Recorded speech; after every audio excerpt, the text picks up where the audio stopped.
What's up, guys, and welcome back to another episode of XP and the Rookie. I'm XP. And I'm the Rookie. Guys, we actually have a very wonderful announcement. We actually spoke over to the owner of our local game store, or LGS, the Zoo in upstate Easley, South Carolina.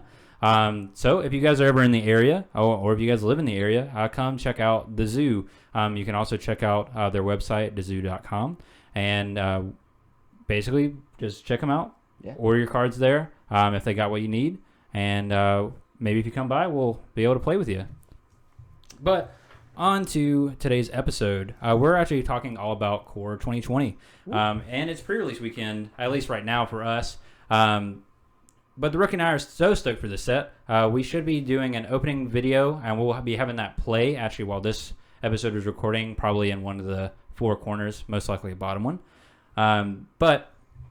So you can kind of see that, and at the end of today's episode, we're going to announce who opened the most value. So, Rookie. Yes. You're pretty new to Magic. Very. You've mainly played Commander only. But last night, Friday night, we decided to play in the pre-release. We did. Yes, we did. So let's just talk about that real quick. So what was your thought going into pre-release? Let's see. Thoughts going into pre-release were I was definitely worried about playing Standard, just because I'd never played it, and also playing in an official event with an official judge there, was definitely something that I was like, it's a little bit of a daunting task, because usually like if I just mess up, you're like, just go back, fix it. You know what I mean? So like this time, like I had a problem with there was one card that I had. It was in my first game, and I kept forgetting to untap it. And you can't go back. So I just kept forgetting to untap it, and I actually lost that game eventually. So yeah, that was definitely the biggest thing for me, was just playing by official rules, and having the judge there and playing Standard was really the biggest concern I had going into pre-release. Yeah, and also so while there are like prizes and everything associated with pre-release, for the most part, it is still considered a more casual event. Oh yeah, it definitely is. Now missing phases and that sort of thing, those generally aren't things that will be like allowed. But as a newer player, so you went into the pre-release, you're a little nervous. Extremely. To be honest, most people are going into pre-releases, even seasoned people, because they probably are worried they're going to mess up on something. But you seem to handle it pretty well. So let's talk about kind of getting set up. Like, you were sitting down and we were cracking the packs. What was that experience like before we even got started playing? Yeah, so when you sit down, you pop open your kit. Your kit, from what I remember, is going to come with 6 boosters? Correct. 6. So it's 6 boosters from what I remember, and then you get your promo. I like my promo. It was a blue promo, so I was really excited because I'm a blue player. So yeah, you pop open your 6 packs, and as you're popping them open, for me, I was very nervous at the time, so I was really just kind of flying through, trying to see if anything really caught my eye, and one did. Golos caught my eye, and this is kind of where my downfall happened. I guess we can say last night is I saw Golos, and my mind just ticked Commander and ticked to what I went back to, and I made a 5-color 60-card standard deck based on, please, dear God, let me get Golos out on the field. And I did one time. Yeah. I won that match, okay, but I did only get him out one time.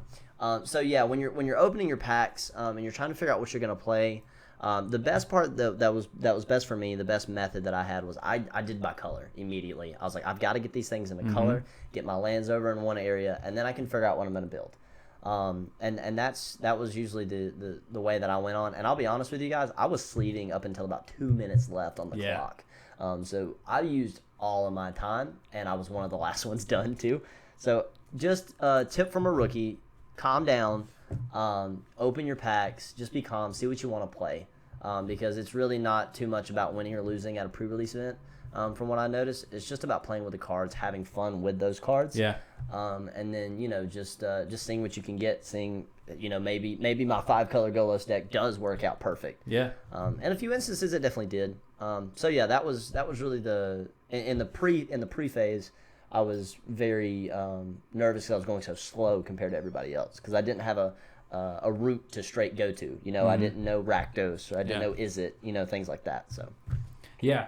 So I will applaud the rookie here. So I was playing as well. I actually played a green white low CMC. Like I had like my entire curve was between 1 and 3. Oh wow! I actually went 2-0. Yes. So that was the best I've ever done at pre-release. But it was fun to do that. And one thing that I love about pre-release, and the reason that I like those events more than say draft and that sort of thing, is like the camaraderie. Right. Yes. Because like while we're sitting there cracking packs, if you're playing draft, everything's secret. You're like, oh, like you're just like, no, I don't want you to know what I got. I don't want you to know all that. But with pre-release, you're like, oh snap, I got Leyline of the Void. I got Leyline of Sanctity. It's like, oh snap, I got a foil such and such. Like, and it's fun. Like everyone's laughing, everyone's having a good time. Right. And it's like, also even in draft, you can assist each other with deck building. But I feel like in pre-release, it's more encouraged. Yeah, and, like you're more encouraged to kind of talk and communicate with each other, and just like in my opinion, it's a lot more fun. Yes. But yeah. So let's see. So you chose to do 5 colors. I did. In limited. I did. Definitely not the usual strategy. Usually you try and stick to 3 or 2. Yeah, I found that out late. But how did you? So what was sort of your kind of record through the whole night? Excuse me.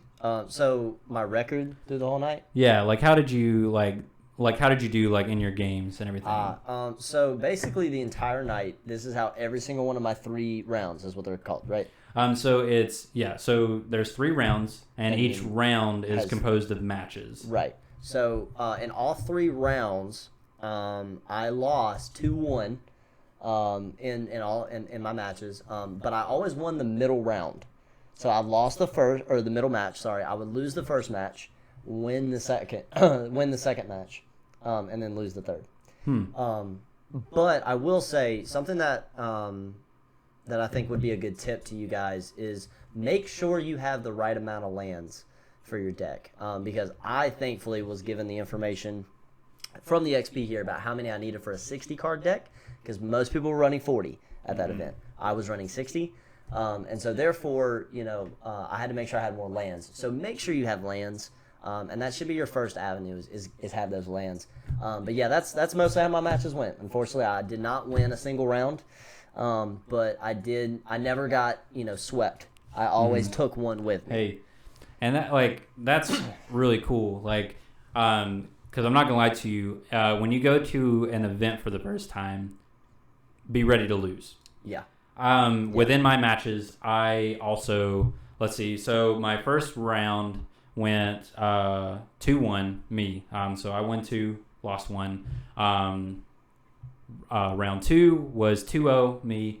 Other guy was having difficulties getting lands and fixing. Yeah. So that really that was a really quick round. I remember. Yeah, I was right beside you guys. It was really fast. I'm pretty sure that round was over in less than 10 minutes. Yeah, actually, it was very short. Yeah, I think it was 5. Yeah, it was around 5 or 6 minutes. And I felt bad. Like I hate when that happens. Because you want to win, but you don't want to win like that. But nonetheless, then the last round was I went 1-2, so I won 1 and lost 2. Yeah. So even I'm not super. I don't play very much limited play anymore. But honestly, now I kind of got my spark reignited, so to speak, for pre-release events. So I definitely think that'll be something that we do, and we'll kind of report on those, I think, for every set. Definitely. So let's see. So overall, yes. You lost every round, which is completely fine. Yeah. But to be honest, ashamed. Still not though, ashamed. yeah, still though, you won a third of the games you played. Yes. Which is actually pretty decent statistics. Yeah. Running a 5-color 60-card deck in limited. Yes.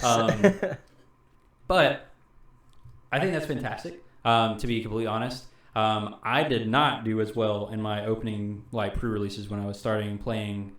When I played the Theros one, I did a few events that weekend. I do not remember winning any packs, and it takes time to be able to do it. So now you have that experience. So as a newer player, do you think pre-release is a good thing to start with? Okay, so yes. And I think pre-release is a good event to start with because, one, if you don't know anybody in the shop, it doesn't matter because you're going to come in. And I know especially at our shop at the zoo, we came in and Ray, the owner, he introduced me and another player, Danny, we were both brand new. And he introduced us, and he was like, hey, guys, they're new. Help them. And I think that's what you're going to see is when you come in, it's a pre-release event. Everybody wants to have fun. Everybody wants to help. And so when you get in there, just ask questions. And it's a really good event because, you're going to get a taste of what you like to play. If let's say you try a two-color deck and you just hate the two colors that you played with, well, now you don't like those two colors. And it's a way for you to kind of fill out maybe what you might like, what you don't like. If you get destroyed by something, you're like, I want to look that up. Limited environments are actually great for kind of new-ish players. I do recommend if you're going to go to an event, it is good to like bring somebody. Yes, I agree. Just because then you have someone to talk to, like in between rounds. Also somebody that may be a little bit experienced at the game and be able to kind of lead you along. But the reason I like limited environments for newer players, you get forced into color combinations that you may not want to play. Because if you're a green player, for example, you like big creatures and like swinging massive stuff at people, and you get nothing for green, you either force green and do terrible and possibly never want to play Magic again, or you choose like another color. Like let's say you got a lot of really good blue and white, and you're like, like blue and white seems okay. Guess we're going control. Yeah. Going control, going flyers. Right. Flyers are super big in yes. 2020. But yeah, so don't be afraid to try out pre-release events. Don't.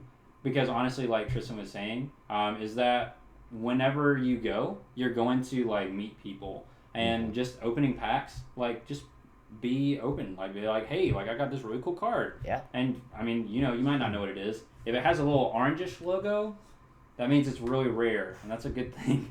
So always shout those out, and more than likely you're going to get some people like cheering for you on your side. But now we're going to get into a little bit more of our topic today, which is just Core 2020 in general. Yep. So just looking at the set, how excited were you about this set? So when it first started getting spoiled, I was getting really, really excited because I actually saw a lot of blue control cards being tossed back into the mix. Which I didn't see much of that with War of the Spark, because obviously War of the Spark was a lot of Planeswalkers. I don't play a lot of Planeswalkers, and so with that I wasn't too excited. But then 2020 comes out, I see a lot of, you've got Mu Yang Ling, who I'm really, really excited for, as well as another card, Tails End. But we'll talk more about that in a minute. But just in general, I was really, really excited about this set, and it definitely didn't let me down. Yeah. So yeah, like we said, we played the pre-release. I have opened 2 boxes. Yes. We both bought 2 boxes, and you've opened 1. Yep. Right? Right there. Yeah. And, a little bit more on that later. You guys are currently watching us open and rip through these packs. I'm probably already done opening by now because I crack packs like nobody's business. I was halfway done with my packs, and you were completely done with one left. Yeah, I had 1 left, and I held out till the end. But now we're going to go into top 10. Top 10. So kind of we're going to go back and forth. We're going to go through and just kind of talk about what the cards we were really looking forward to in the set. Yeah. So yeah, I'll kick us off. So my number 10 is the Temple reprints. I was actually super excited when that dropped. Yeah. Because I have been saying for quite a few months, I was like, I would really love Temples to be reprinted because they're great dual lands. They give you the scry, which I love. Like, I'm typically not a fan of tapped lands just because they're tapped and you can't use them right away. And I don't like that. I like being able to use stuff right away so I can play stuff and punch people in the face. You're impatient. That's why you don't play control. But the scry ability makes it a little bit more bearable to have a tapped land. So for me, number 10 is definitely Temple reprints. Yeah. For me, and mine, I think neither one of us are in any particular order here, so don't think that we're ranking anything here. Leyline Abundance. So and if I'm not mistaken, that's the green. Yes, that is Yeah, the green. the green. And so I was just really excited for Leyline Abundance in general because I liked really all the ley lines, but Leyline Abundance because I really have been thinking about delving into green a little bit. And so I think that would be a great staple card for a commander deck for green. Oh, yeah. So I was really, really excited to see the ley lines come back in, especially Abundance. I have another one on my list that's going to be a little bit more down the line, but definitely Abundance. Awesome. Yeah, so number 9 for me was Yarok the Desecrated. Many people are calling this the Panharmonicon Commander. The Panharmonica Commander. I kind of like that. There we go. That works. But it's soul type, so it's green, black, and blue. I've actually found myself liking black a lot more, which I never thought I would, to be honest. But yeah, I'm kind of like, Waldrotha came out in Dominaria, and I had intentions to build that deck, but I just never got around to it because I was like, you know what, it's just not something for me. But double enter the battlefield triggers. Now I like that. And I like that a lot. Yes. So you may actually see a deck tech for Yarok in coming weeks. So yeah, Tristan, what's your number 9? My number 9 is going to be Dread Presence. This card was destroying me in the pre-release, and in doing so, excuse me, in doing so, I really took notice of it, and I'm in the process of making an Edgar Markov deck. Oh yeah. And Dread Presence is probably going to go in there, just because it's again another black staple card that I'm seeing. I think that's what you guys will see a lot with Core 2020, especially with my top 10. Is I'm looking at a lot of staple cards and a lot of support cards. I've definitely got some mythics on here, but a lot of the support and staple cards you're going to need for new decks is going to be packed into Core 2020. So yeah, Dread Presence is my number 9. Awesome. Yeah, and just going off of what Tristan said, so.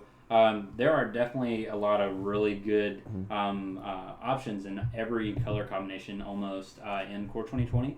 That's actually kind of the cool thing about getting in during a core set, is that it's sort of like the reset button in a lot of ways. So moving into number 8, I have Risen Reef, which is an elemental. When it enters the battlefield, or if another elemental enters the battlefield, you reveal the top card of your library, and if it's a land, you put it on the battlefield. And I was like, Elemental Tribal could actually be a thing. And, there's actually some fun stuff you can do with this. So, there's a enchantment. I'm just going to go into a brief tangent here. Go ahead. There's actually an enchantment from one of the Zendikar blocks. I apologize for not knowing off the top of my head. But it has a landfall, which landfall is a triggered ability. Whenever a land enters the field under your control, something happens. And the enchantment actually makes a 2/2 elemental creature token. So, you play Risen Reef while this is on the field. Let's say you flip the top card of the library and it's a land. That land comes into play. Landfall trigger, you make an elemental token. That triggers Risen Reef. You look at the top card of your library. Oh no. If it's another land card, you put it into play and you make another elemental token. Oh no. And then it triggers again. So, if you have a way to put a bunch of lands on top of your deck, you can make a bunch of little 2/2 elementals and also just have a ton of lands enter the field very quickly. Risen Reef is 3 CMC, if I'm not mistaken. So, it's actually a very powerful powerhouse. And it will definitely find its way into Yarok the Desecrated. Awesome. So yeah, that was my number 8. So Rookie, what's yours? So my number 8, I'm actually gonna I just wrote them all down. So I'm just gonna switch up my order a little bit because I really want to talk about this card, Tail's End. Ooh, yeah. Which is a card that if I was ordering would be definitely my top 3. This card is if you like playing blue and you like playing control, this card makes you excited. Because for me, up to this point, I have not had a way to counter triggers or activated abilities or anything like that, and that is exactly what Tail's End lets you do.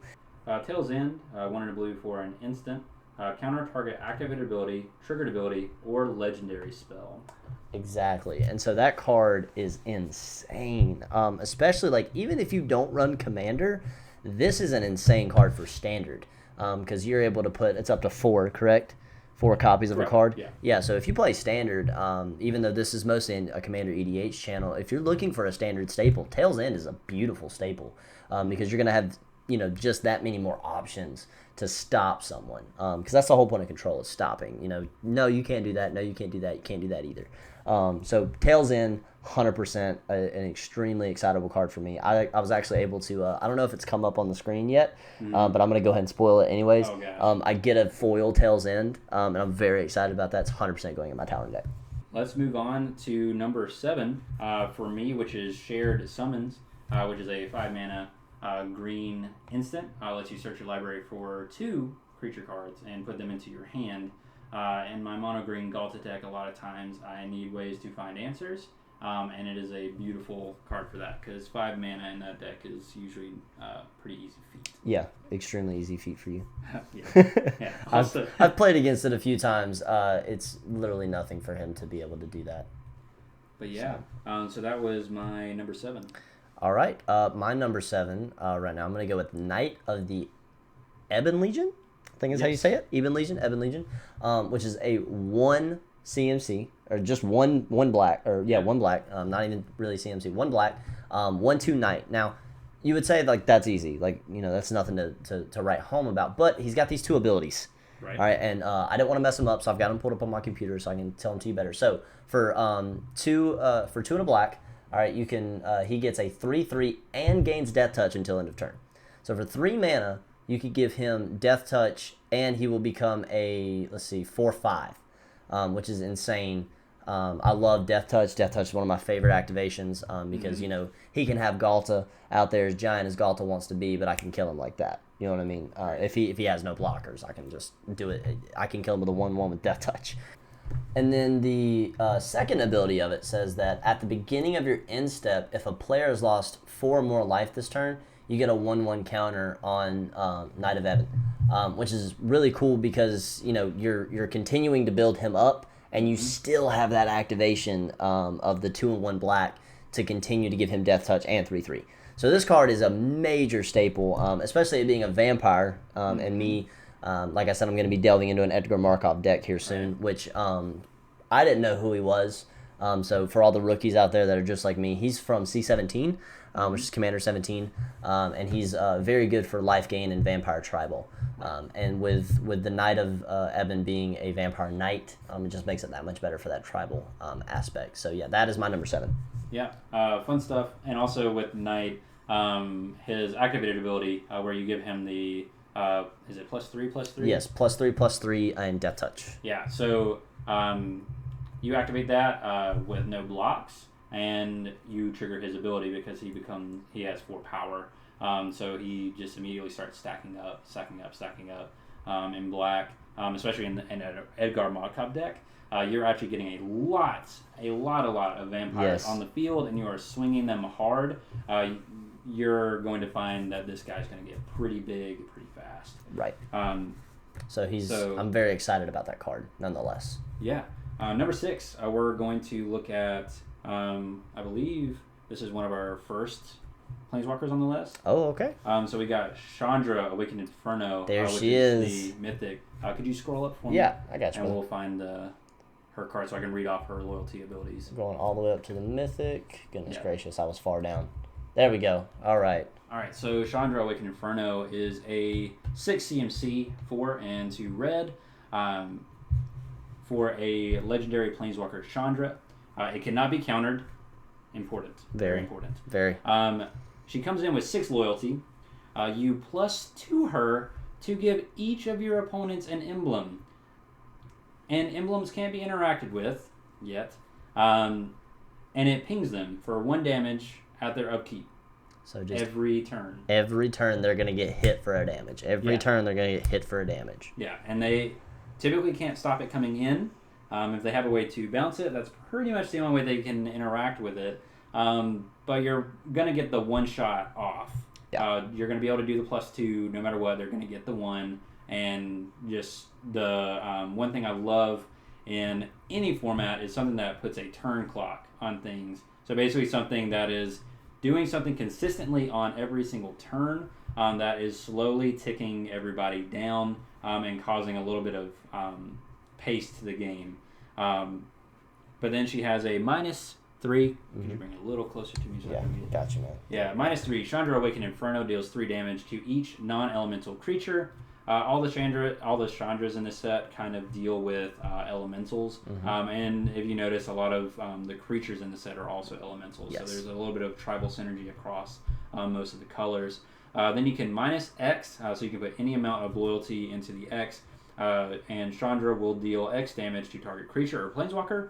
And if a permanent is dealt damage this way with die, you exile it instead. Like I said before, honestly, the final 2 things, in my opinion, don't really matter.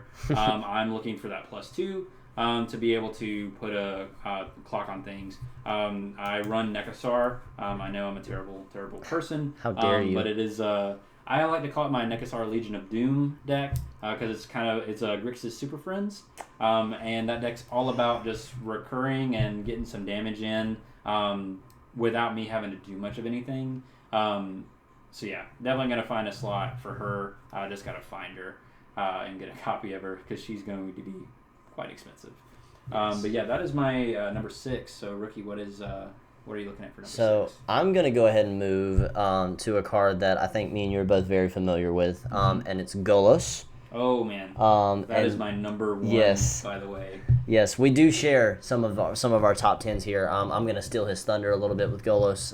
Apologies there, XP, but Golos. So Golos is a really great card for me because it holds a special place in my heart because it was the reason I did 5 colors. Yeah. Now, granted, on the outside, this card doesn't look amazing. And I'm sure we're going to have some sort of picture somewhere around here, maybe. But the card doesn't look amazing. But really, now this is where I'm going in my head. The XP can tell me if this is completely wrong or not. But where I'm going in my head is using that activated ability of the 5 different mana and then the 2 other mana to just load my deck up with creatures. Big, powerful creatures that cost a whole bunch, right? So that it doesn't matter how much they cost, because when I get Golos out, I activate his ability, bam, I've got, major creatures out there, that would normally cost a whole ton, don't cost anything for me. I've got them all out there. Now, I will say the only problem with this deck that I will notice is the lands aspect of it. And as you were saying, you're going to need a lot of the dual lands, right? Is that what the... Yeah, so anytime you're building a multicolored deck at all, really, as you kind of go up in the number of colors it's going to be, your number of basic lands is going to kind of start to go down. Right. One cool thing that Golos does is it does bring a land into play whenever it comes in. It comes into play tapped, so you can literally get whatever you need to kind of finish out whatever he needs. Yeah, so he costs 5. So if you have the God Start, which is you have all 5 colored lands, or you have the ability to generate all 5 colors immediately as you cast him, then your next turn you're probably going to be able to activate that ability because he comes in, he brings the land in. The next turn, hopefully you have a land to play. Immediate activation.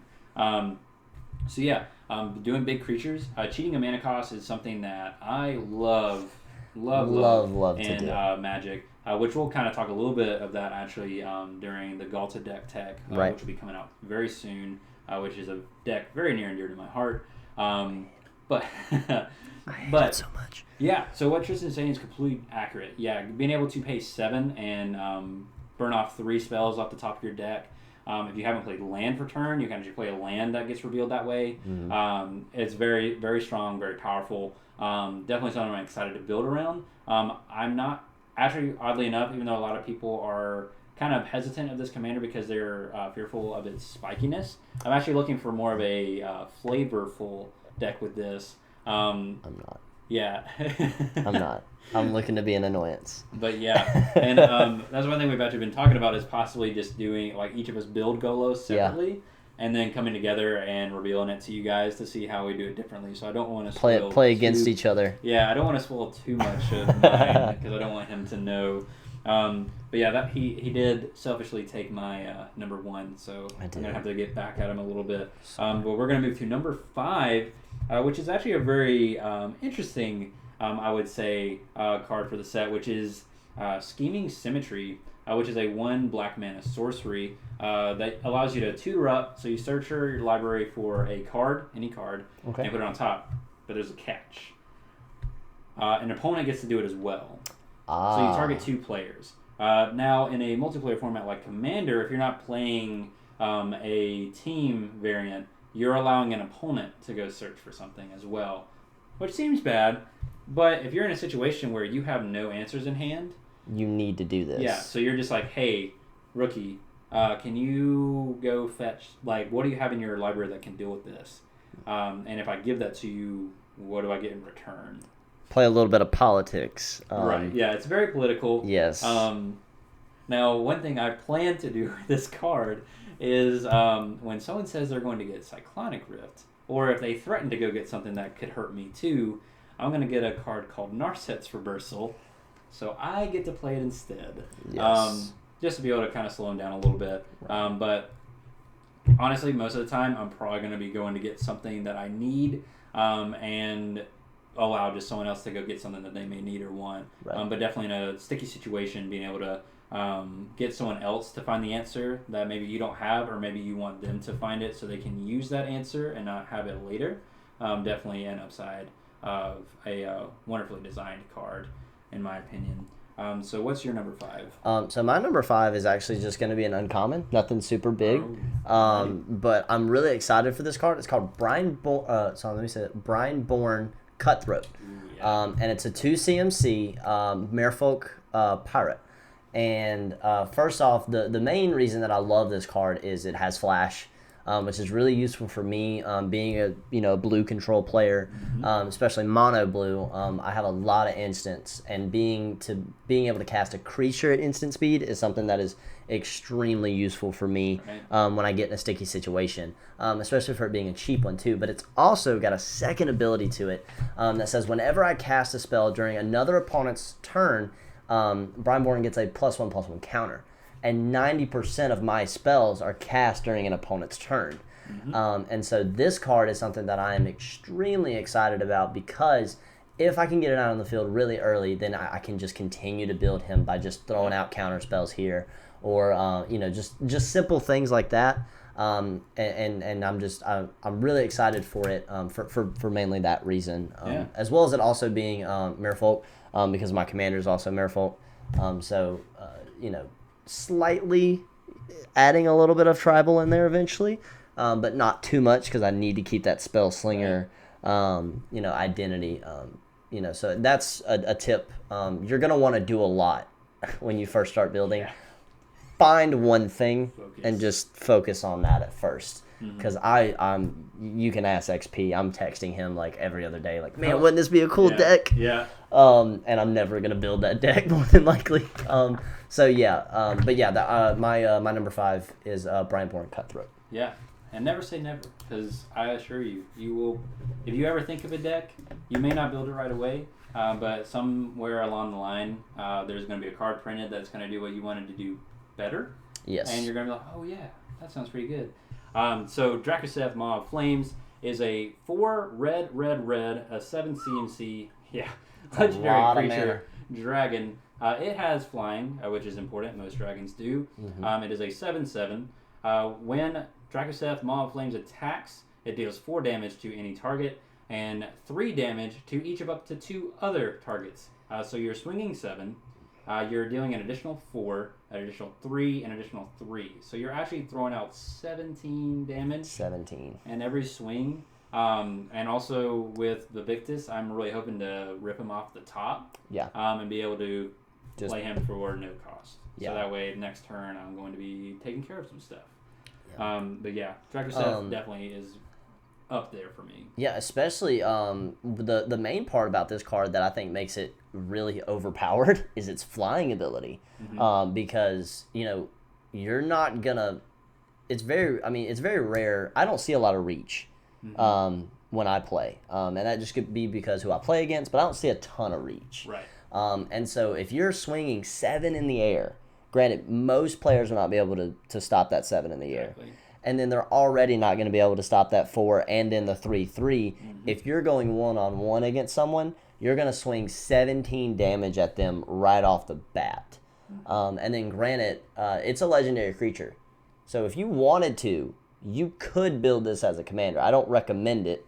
It would be difficult. It would be very difficult. Red, but it's possible. Let's say you did it. That's 17 commander damage. So, important point here. Yes. So, his power is 7, and that's the commander damage. Right. The 4, the 3, and the 3, those would not go toward commander damage. But even so... 7 commander damage. He only has to swing 3 times. Yeah, and I mean, if some way they're able to block Dracoseth, you can still either hit them for the 4, and then you have 3 and 3 other. You have two occurrences of 3 damage that you can throw on their board. Right. So I see this more as I'm going to swing at you. You have no flying blockers, so I'm going to hit you for 7. Just depending what you have on the board, I may throw the 4 at your face. Or you might have some utility creatures or just some other creatures on the floor that I don't really like, and I'm just going to kind of take care of those 2. Right. But yeah, that's a good point. Commander, you're not going to see much flying just because, unless you're playing Dragon or Angel Tribal, you're not really seeing much of that anywhere. But yeah, that is going to be my number 4, Dracoseth. Awesome. My number 4, let me scroll down to it just to make sure I say everything right with this one, is going to be the next ley line that I was talking about earlier. And this one's going to be the blue ley line of anticipation.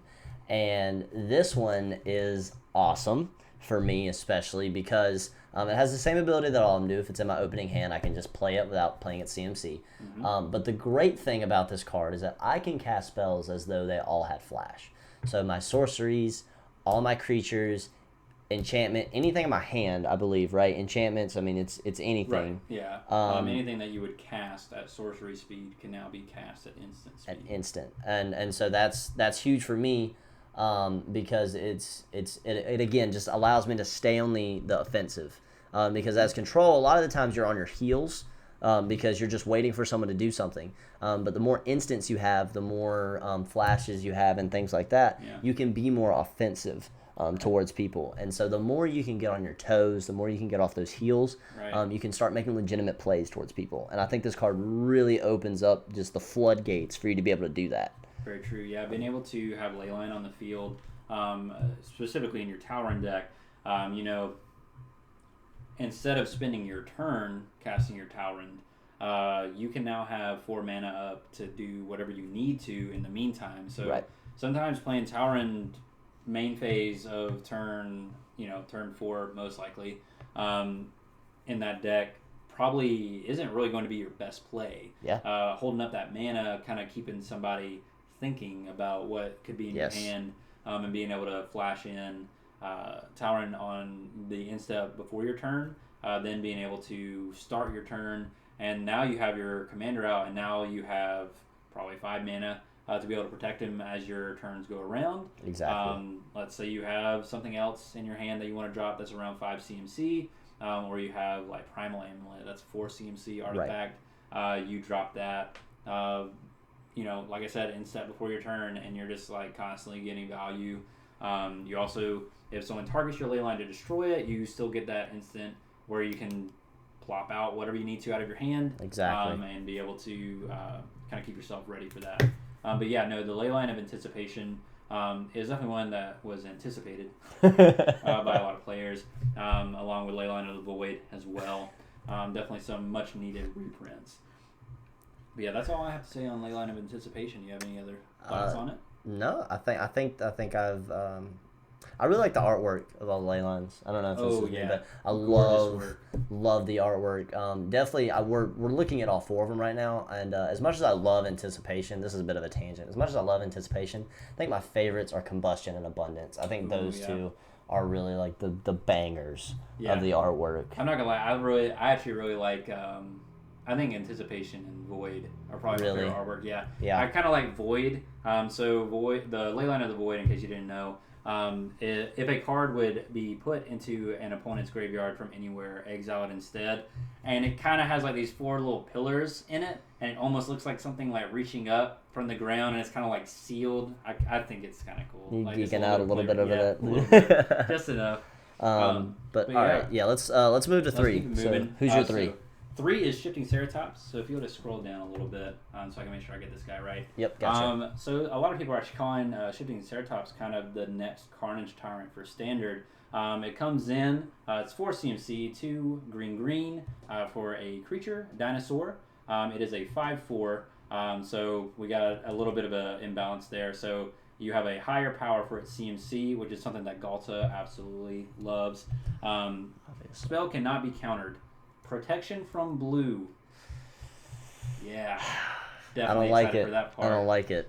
Then you can pay green, just a green, tap a forest, and Shifting Ceratops gains your choice of one of the following. Can have reach, trample, or haste until end of turn. Wow. Yeah. So For we got 1 green mana. yeah. Wow. So we were able to hit something out of the sky.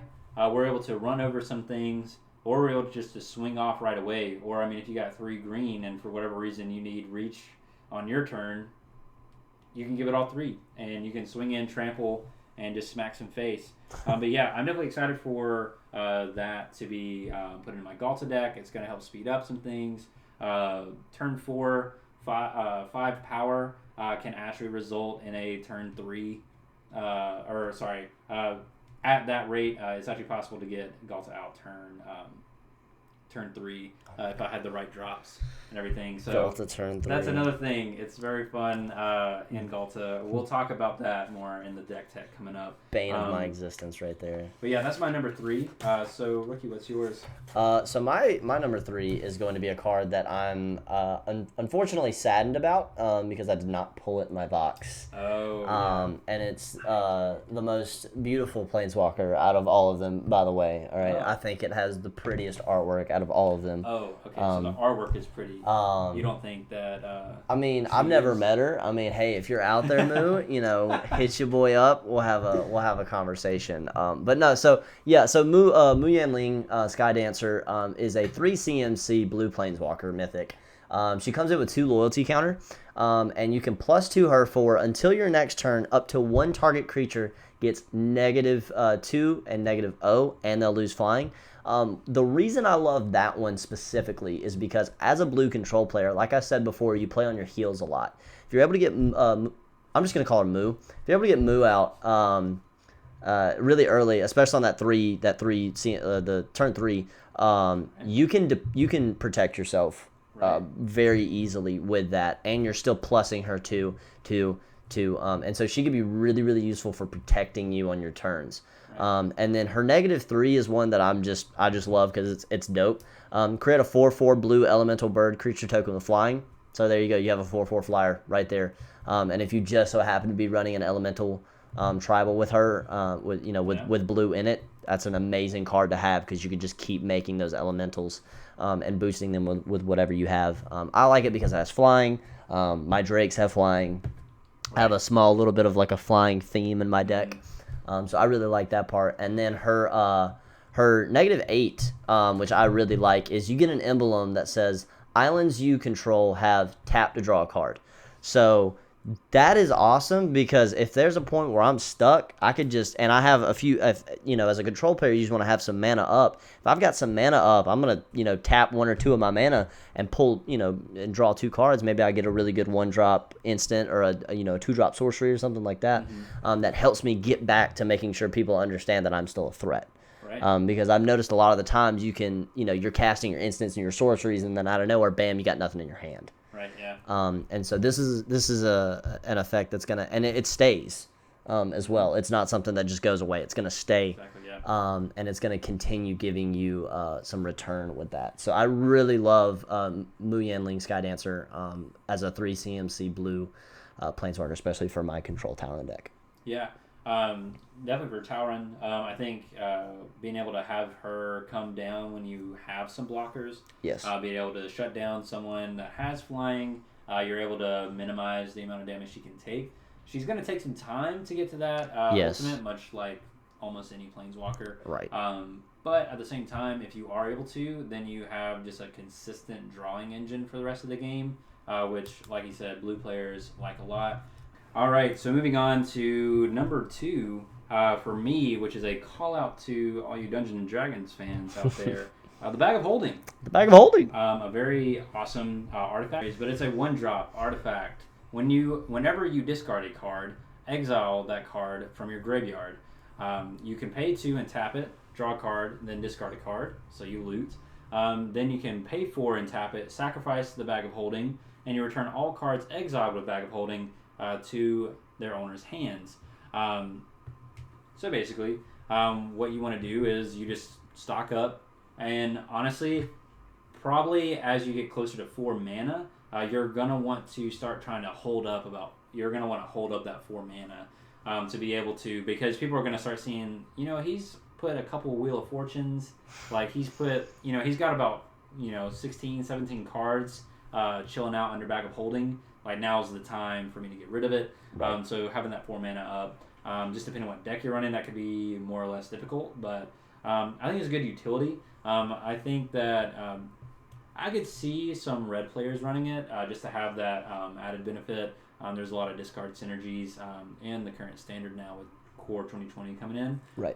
So may or may not cease to play, but I think I might try and cram it into something, maybe my next SAR. But yeah. Awesome. That's my number 2. So what's yours? My number 2, I'm going to scroll all the way back up. Bingo. There it is. Is another black card. Also another 3 CMC. It's also another one of the Mythic Planeswalkers. We're talking about Sorin, Imperious Bloodlord. I really like this card for the sole fact of it starts out with 4 loyalty, which means you can actually use it's not really an ultimate, but its highest cost loyalty counter right off the bat as you play it. I don't recommend doing that because then he's up for getting hit with one damage and he's done. But you can. So anyways, I'll go and explain him a little bit. He's, like I said, he's 3 CMC, so he's 2 and a black. His +1 is target creature you control gains Death Touch and Lifelink until the end of turn. If it's a vampire, it gets a +1/+1 counter on it along with the Death Touch and Lifelink. Right. So already awesome right there for a vampire tribal. And then it's got another +1, which says you may sacrifice a vampire. When you do, Sorin will deal 3 damage to any target, and I will gain 3 life. So again, I have my life gain and my vampire, right? So if I have like a really cheap, crappy 1/1, 1-cost vampire that I don't care about anymore, I can sacrifice that vampire. Sorin's going to deal 3 damage to something I need off the board, and I will gain 3 health. And then finally his -3, which I love, is I can put a vampire creature card from my hand onto the battlefield. And with that, I don't have to pay its mana cost. I just grab it, throw it on the battlefield, and I'm done. And I can do that as many times as he allows for. As many times as, he's got the loyalty counter to do. And so I love this card for the Edgar Markov deck that I'm thinking of building. I think if you're interested in doing any type of vampire tribal, this is a staple card for it. It's got to go in there. And I mean, honestly, even if you're thinking of doing some sort of life gain deck, he's got a good life gain counter on there as well. So I think Sorin is a really, really awesome new Planeswalker. Yeah. But since you took my number 1, we're going to go ahead and I'm just going to pass it to you. What's your next? So Kethis, the Hidden Hand. So what guild is this that we're looking at here? It's a white, black, and green. Okay, so it's not a guild. It's not a guild. Right. So this would be from the tribes of Tarkir, and this is Abzan. Abzan. Yeah. All right. Some people also pronounce it Abzan. Abzan. Okay. Yeah. So all right. So it's a little bit of 2. So there you go. You see a little bit of the rookie XP aspect of it there. But yeah. So I'm excited about this card just because.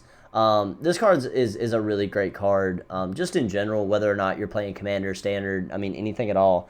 If you're playing anything that's got a lot of legendaries in it, so its ability is that legendary spells that you cast cost 1 less to cast. Also, exile 2 legendary cards from your graveyard, and until the end of turn, each legendary card in your graveyard gains, you may play this card from your graveyard. So, basically, your goal with this card is to fill your deck with legendary creatures, and just load it up so that as they die and as they go into your graveyard, at one point you can play Kethis, and therefore you can play, all these old legendary cards from your graveyard. This is also, and correct me if I'm wrong, this card could be really good in like a self-mill deck, because you're milling and getting them into the graveyard, and then therefore you're able to use that second counter ability as well. For sure. So yeah, Abzan really likes messing around with the graveyard. I think this has potential to be quite a powerful card. Now, what is important to note is that it says legendary cards. Planeswalkers, those are legendary. Yep. There are legendary artifacts. There are legendary enchantments. In fact, every permanent type has legendary cards in it. And a lot of lands actually have abilities that allow you to sacrifice them. So you're able to put them into the graveyard, and then you can activate Kethis' ability. You can either use those lands to be able to fuel it by exiling them, or if you need lands, or if you need, say someone blows up your Gaia's Cradle, that's a legendary land, you bring it back. Yeah. So, yeah, definitely a lot of cool, like, recursive value. I think it has potential to be a very powerful card. The limitation of having to have all those legendaries. True. It will be a very expensive build. Yeah, it's gonna be interesting to find exactly what you need. Right. Commander I can see Commander having it. I want to read this more as being seen in more constructed formats where you have multiple copies of certain things. Right. Definitely seems something more standard that would be accustomed to. Because then you could play things like legendary Hydras and that sort of thing. Exactly. I could definitely see that guy going in and just kind of running with that. I don't know how much in the bigger thing we're going to see him as far as Commander goes, but I'm excited though. I'm pretty sure at our shop at least, we're probably going to see at least one Kethis build. Exactly. So I'm looking forward to it. Oh yeah, definitely. But yeah, that's my top 10. All right, awesome. So we're going to move on to our next page. So by this point, the video of us opening is probably done. Yeah, this video actually has run a lot longer than we expected. A lot longer than we thought. But we wanted to go ahead and mention who won the cost of the box. Right. Who opened the most value. So let me grab my cellular device. I remember mine by memory because yeah, I was extremely salty about the occurrence. And once you pull yours up, actually while he's pulling it up, I'm going to go ahead and tell a little bit of a side note story about that. Near the end, once we actually totaled everything up, I had not totaled another mythic by the end, and so therefore I totaled the next mythic. And so you'll see that once we announce the outcomes, you'll see what that mythic was actually able to do for me and for the XP here. So, what was your total value of your box? So my total value. Sorry, I actually have to open up TCG Player because I actually had I had opened Grafdigger's Cage. And it pulled up the Modern Masters version, which for whatever reason is like $10. And the regular one is around $5. So we got kind of close. We did. But my final tally was $146.60. Which for all is my rares and mythics. Really good. Definitely a pretty good profit there. And my total was $145.20. Ooh. So I was about $1.40 behind the XP in our box, and that's even after I retotaled the mythic. The mythic was a $5 Kalia. But yeah, so it's not all about value. It's definitely about just having fun. I know that when we were opening our packs, it was we would get more excited, not about like a cool mythic, but like, oh man, I saw this card when it got spoiled. I was super excited to see it, and that's what is really the fun part, is kind of like getting the cards you were excited to get, and the cards that can like, oh, this can go to this deck, this can go to that deck, or I want to build around this. So that's definitely the coolest part about doing this kind of stuff. Yeah, for sure. We'll definitely. So you guys have been watching the video of the box opening kind of in the corner of the screen, just so we've been going through. Mm-hmm. If you guys would like to see that video as just an independent standalone, let us know. Yep. And we can make that happen. Yes. Definitely. But yeah, like Tristan was saying, just sort of our philosophies while opening boxes and that sort of thing. Well, I actually think we could possibly do a full video on that, just kind of talking about the differences there between doing box buying and just singles buying, just kind of like our personal views on those things. Yes. And going into that, but this is going to kind of wrap up our episode for Core 2020. Yep. We're going to have this out before the release of the actual set, so hopefully you guys can check that out before then. But yeah, just to run through real quick, our sponsor is the Zoo Games, located in the upstate of South Carolina. Yep. Check them out online, thezoogames.com, and you can check out their online store there. And if you're in the area, if you're ever coming around the area, check it out. We may be there, and we might be able to play some games. I'm down, man. But yeah, so guys, also check us out on our email, xpandtherookie@gmail.com. Follow us on Instagram and Twitter now, at xpandtherookie, and shoot us a message, like our posts, and we'll see you guys in the next one.